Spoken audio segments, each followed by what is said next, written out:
प्रतिमा का रंग स्याह हो गया, अशुद्ध हो गई मेरी प्रभु की प्रतिमा। ये क्या किया हनुमान?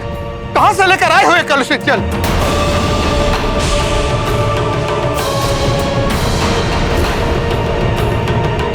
इसके एक स्पर्श से मेरे प्रभु की प्रतिमा अशुद्ध हो गई। देवी अंजना, बहुत विश्वास था ना अब तो अपने पुत्र पर? बहुत पक्ष ले रही थी ना आप अपने पुत्र हनुमान का? देख लिया उसका परिणाम। अब भी क्या आप बोलेंगी यह दोष रहित है? मैंने पहले ही कहा था, इस बालक की चंचलता के साथ मेरी भक्ति का कोई मेल नहीं है। व्यवधान डालेगा मेरी पूजा में ये, और वही हुआ। खंडित कर दी इसने मेरी पूजा। रुष्ट हो गए मेरे प्रभु मुझसे। मेरे वर्षों की भक्ति, साधना, सेवा सब कुछ नष्ट हो गई। माँ, मैंने तो वही किया जो ऋषिवर ने मुझसे करने के लिए कहा था। ब्रह्म मुहूर्त से पूर्व ही चंद्र सरोवर का जल लेकर मैं आ गया।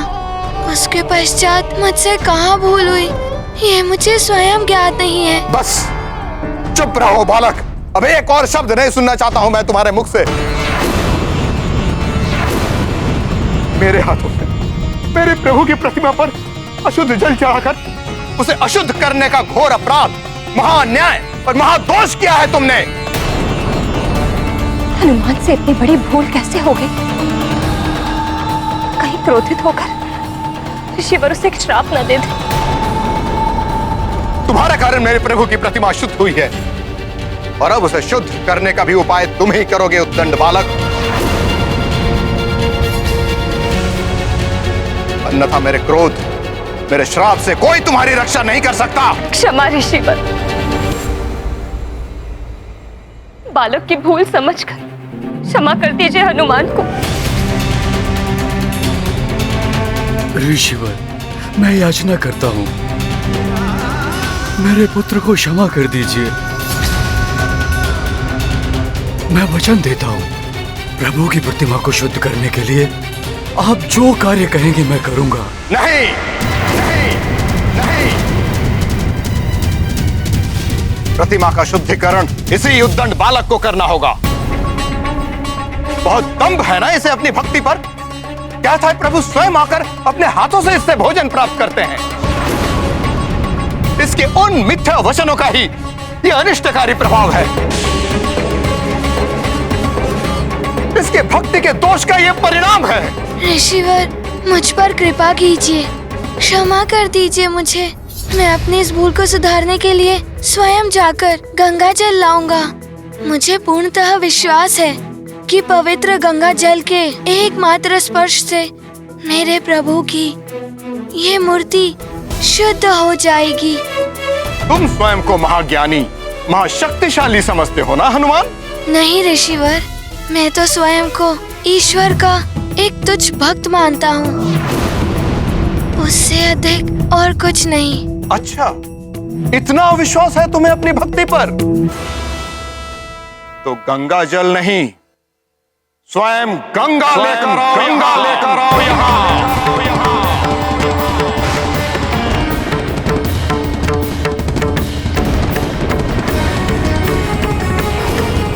यदि तुम्हारी एक आह्वान पर स्वयं प्रभु को भोग ग्रहण करने के लिए आप बुला सकते हो, तो परम पावनी माता गंगा को भी यहाँ अवश्य लेकर आ सकते हो।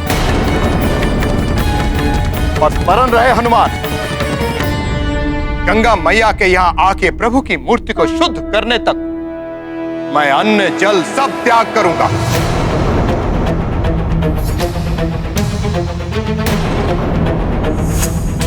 और यदि तब भी प्रभु की प्रतिमा शुद्ध नहीं हुई तो मैं अपने प्राण त्याग दूंगा।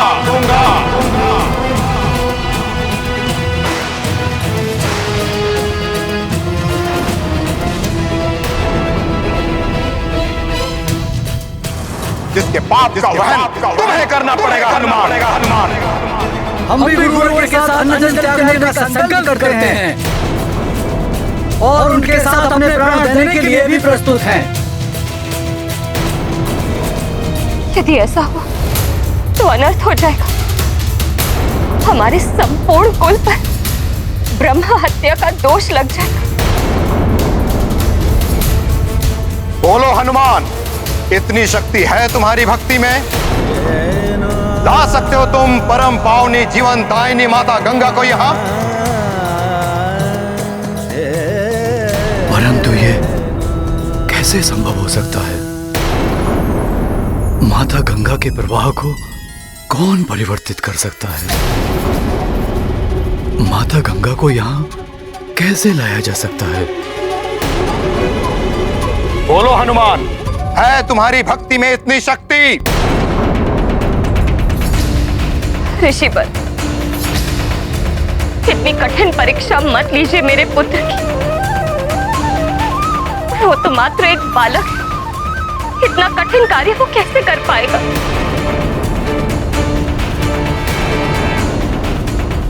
गंगा मैया को यहाँ लेकर आएगा हनुमान। माँ, पिताश्री और ऋषिवर के आशीर्वाद से मैं किसी भी विकट परिस्थिति पर विजय पा सकता हूँ।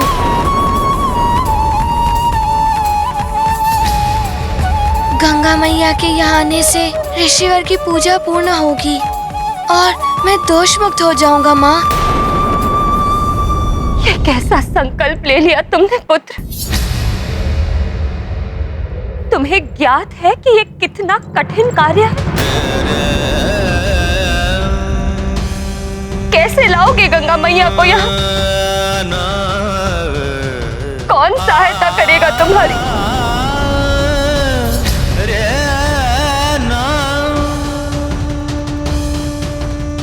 माँ, आप चिंता मत कीजिए माँ।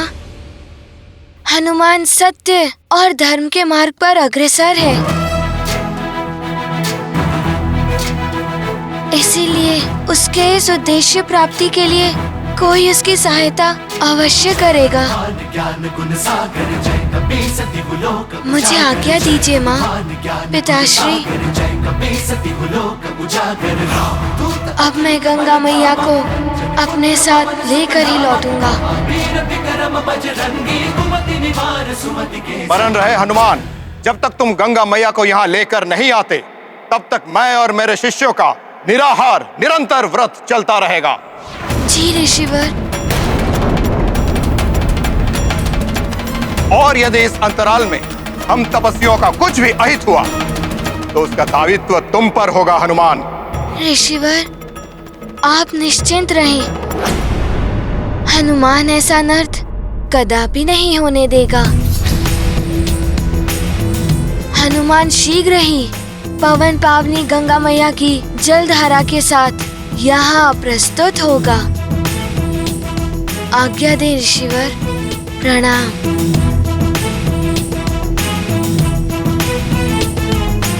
प्रणाम माँ। प्रणाम पिताश्री।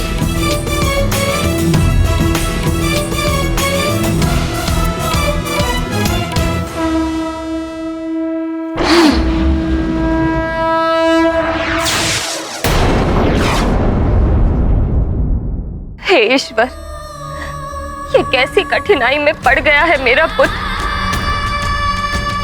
कैसे लेकर आएगा वो गंगा मैया को यहाँ? अब आप ही उसकी रक्षा कीजिए प्रभु। निकट भविष्य में आप पर महासंकट आने वाला है हनुमान। कैसा संकट दुर्गसेन गंधर्व जी? वो तो आपको समय आने पर ही ज्ञात होगा, परंतु स्मरण रहे हनुमान, तब आपकी सहायता एकमात्र महर्षि अगस्त्य ही कर सकते हैं। उस महासंकट से मुक्ति के लिए आप महर्षि अगस्त्य के पास ही जाइएगा हनुमान। हे प्राणवल्लभ, क्या उस गंधर्व का सुझाव मानकर हनुमान ऋषि अगस्त के पास गए उनसे सहायता लेने के लिए? और क्या स्वामी, ऋषि अगस्त्य हनुमान की सहायता करने में समर्थ थे? अनुपयुक्त है उनके लिए ये शब्द। समर्थ उससे कहीं अधिक हैं वो। ऋषि अगस्त्य वो ऋषि हैं जिन्होंने मनुष्य रूप में रहकर भी देवत्व प्राप्त किया। जो कार्य करने में देवता भी अक्षम है, वो करने की क्षमता रखते हैं ऋषि अगस्त्य हैं। एक बार ऋषि अगस्त्य के ही शिष्य विंध्याचल पर्वत में मेरु पर्वत से भी श्रेष्ठ होने का दंभ उत्पन्न हो गया। ये प्रमाणित करने के लिए उसने अपनी ऊंचाई इतनी बढ़ा ली कि वो धरती पर पहुंचने वाली सूर्य देव की किरणों के मार्ग पर बाधा बनने लगा। परंतु इतने पर भी विंध्याचल संतुष्ट नहीं हुआ। अपनी ऊंचाई को बढ़ाते बढ़ाते वो स्वर्ग तक पहुंचने लगा। संसार में हाहाकार मच गया। तब ऋषि अगस्त्य देवताओं की प्रार्थना सुनकर संसार का कष्ट दूर करने के लिए विंध्याचल पर्वत के पास पहुंचे।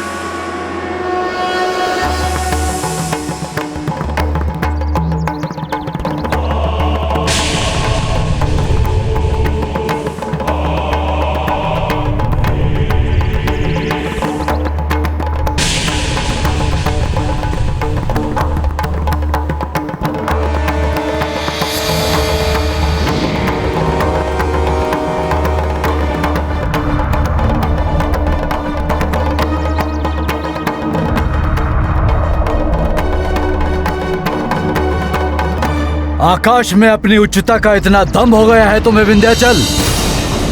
गुरु का उचित अभिवादन करना भी भूल गए। गुरु तुम्हारे सम्मुख हैं और तुम्हें प्रणाम करने में इतना समय लग रहा है। नहीं नहीं गुरुदेव, गुरु के अनादर की तो कल्पना भी नहीं कर सकता। आपका शिष्य विंध्याचल। मेरा दंडवत प्रणाम स्वीकार कीजिए गुरुदेव।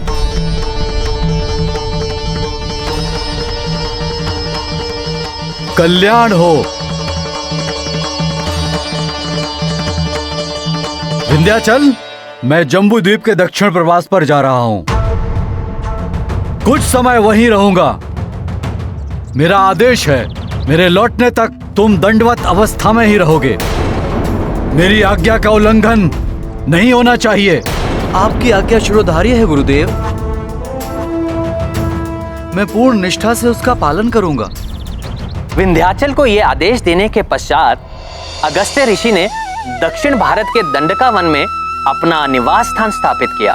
इस घटना के बाद वो उत्तर भारत कभी नहीं गए और विंध्याचल पर्वत सदैव अधोमुख अवस्था में रहा, जैसा उसके गुरु उसको छोड़कर गए थे, और कभी भी इतना ऊंचा नहीं हो पाया जिससे वो किसी को कष्ट पहुंचा सके। ऐसी विलक्षण प्रतिभा के धनी, ऐसे चमत्कारी हैं ऋषि अगस्त्य।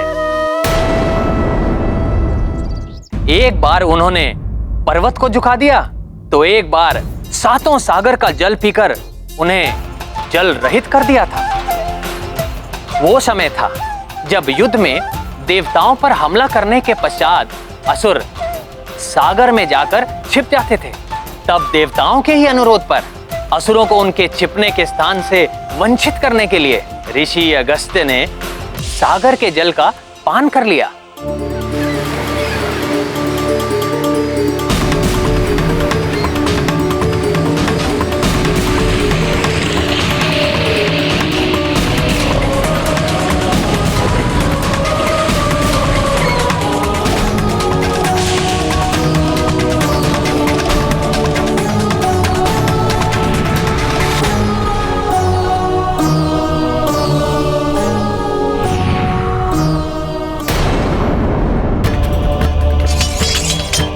फिर जब देवताओं का संकट टल गया, तब स्वयं ब्रह्मा जी के आग्रह पर ऋषि अगस्त्य ने सागर का जल लौटाया। स्वामी, यदि ऋषिवर इतने सक्षम हैं, तब तो उन्होंने हनुमान को गंगा जी को अपने साथ ले जाने का उपाय अवश्य सुझाया होगा।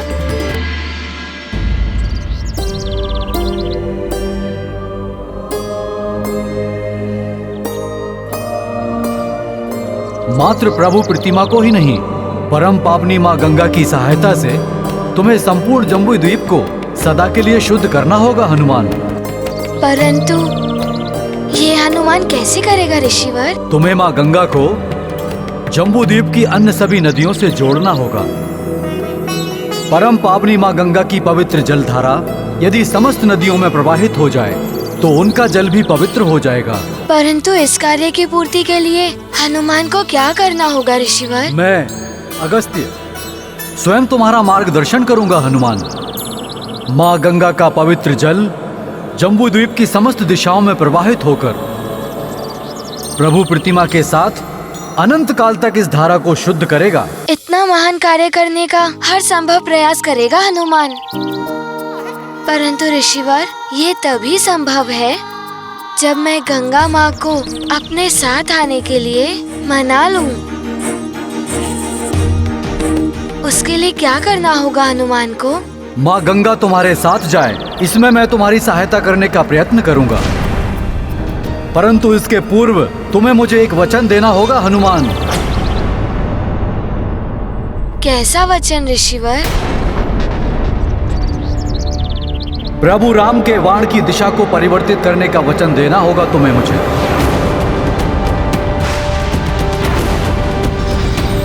भविष्य में मेरे आदेश पर तुम ऐसा करोगे।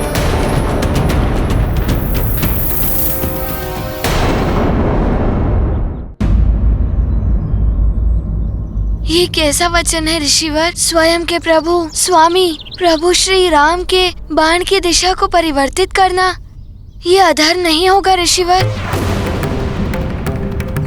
धर्म ही जिसका कर्म हो हनुमान, वो भला धर्म के विपरीत जाकर तुम्हें कोई अनुचित कार्य करने का आदेश दे सकता है क्या?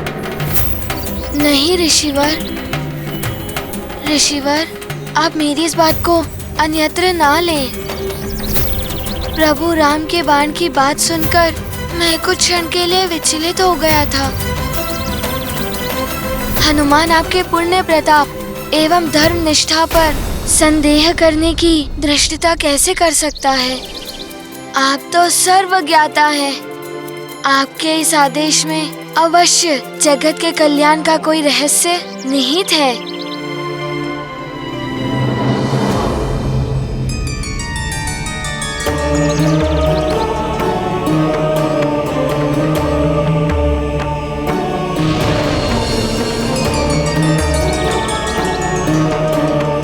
अब तुम मुझे एक वचन दो हनुमान।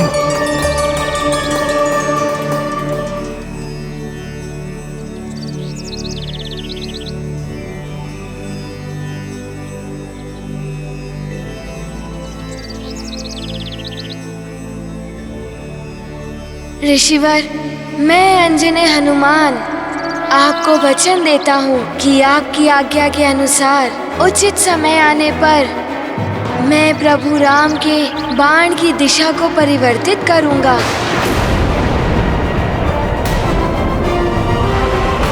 अब मैं माँ गंगा का आवाहन करता हूँ।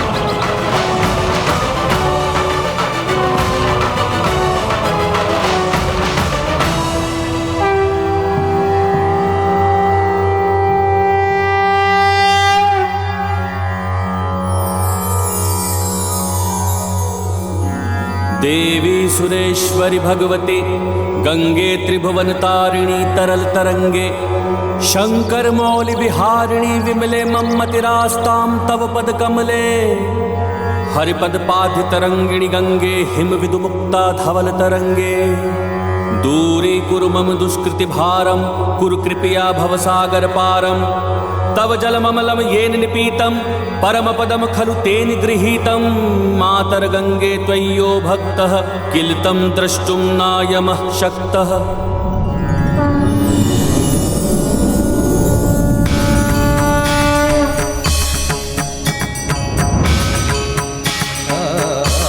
प्रणाम गंगा माँ। प्रणाम ऋषिवर। प्रणाम गंगा माता। कल्याण हो पुत्र हनुमान। माँ गंगे, मेरे आह्वान पर आपने शुभ दर्शन दिए, मैं कृतार्थ हुआ माता।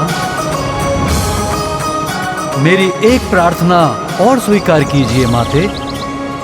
हनुमान के साथ सुमेरु सरोवर तक जाकर हनुमान को संकट मुक्त कीजिए।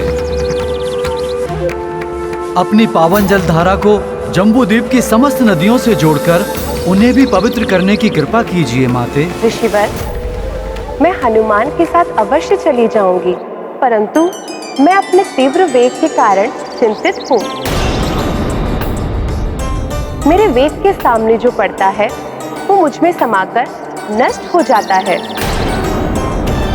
परंतु यदि हनुमान मुझे आश्वस्त कर दे कि वो मेरा मार्ग प्रशस्त करेगा एवं मेरे मार्ग में आने वाले प्रत्येक जीव जंतु को हटा देगा, तो मैं यथाशीघ्र ही इस पुण्य कार्य में सम्मिलित होने के लिए प्रस्तुत हूँ। परंतु यदि मेरे वेग से किसी एक जीव को भी क्षति पहुंची तो मैं पुनः शीघ्र लौट जाऊंगी। पुत्र हनुमान, माँ गंगा की जो इच्छा है उसे पूर्ण कर पाओगे? ऋषिवर, हनुमान यथाशक्ति गंगा मैया की इच्छा पूर्ण करने के लिए प्रयत्नशील रहेगा। आपका आशीर्वाद ही हनुमान को सफल करेगा। माता गंगा के इस वेग में हनुमान किसी को कोई क्षति नहीं पहुंचने देगा। तब और विलंब उचित नहीं। अपना संकल्प पूर्ण करो हनुमान।